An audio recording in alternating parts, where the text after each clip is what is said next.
أعوذ بالله من الشيطان الرجيم. بسم الله الرحمن الرحيم. الحمد لله الذي خلق الموت والحياة ليبلوكم أيكم أحسن عملا وهو عزيز غفور. وصلى الله على سيدنا محمد نبي الهدى الرسول الرحمة وعلى آله وأصحابه الطيبين الطاهرين ورضا الله خالدا على جميع المؤمنين. sunu mbokku ñu ngi leen di nuyu di leen ziara.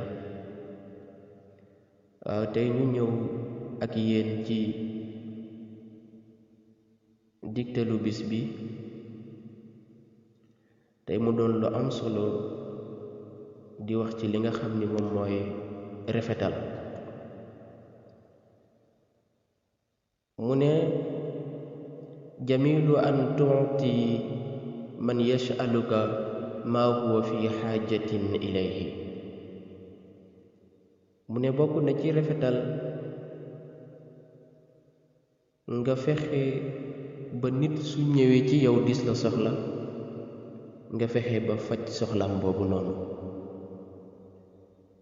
moo xam lu jëm ci wàllum alal la wala moo xam lu jëm ci wàllum dimbal la ci wàllum kàddu, ndax alkalima tayiba sadaq. mu ne waaye loolu lu muy rafet rafet dafa am lu ko gën a rafet. loo tax mu ne la walakinna ajmalu min zalika an tuuti man la yasalu wa anta taarifu xaajatuhu.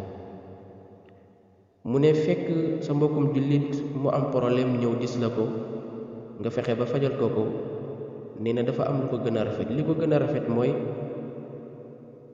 nga fexe ba deveni soxlaam daat ko koy fajal.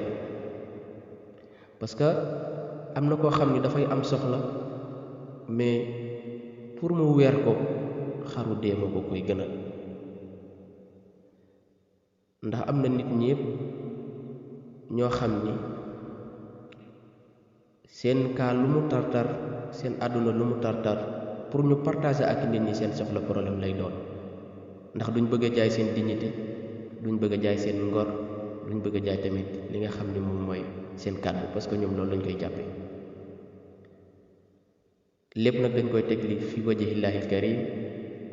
ñooñu la yàlla di wax naan yaxsubuhumul jaahiluuna min at-ta'affufi. moo tax foo leen fekk rek dañuy doyloo seen borom subhanahu wa taala. kon loolu mooy pensée tey bi, mooy que ni dimbali sa mbokk ci bépp problème boo xam ne am na ko rek, moo xam ci alal la wala ci kàddu. waaye bi ëpp doole bi ëpp solo mooy que ni nga fexe ba deveni soxlaam daal ko koy fajal, boobu moo gën a jekk. donc loolu moo doonoon seen pensée du jour. loolu la leen indiloon tey.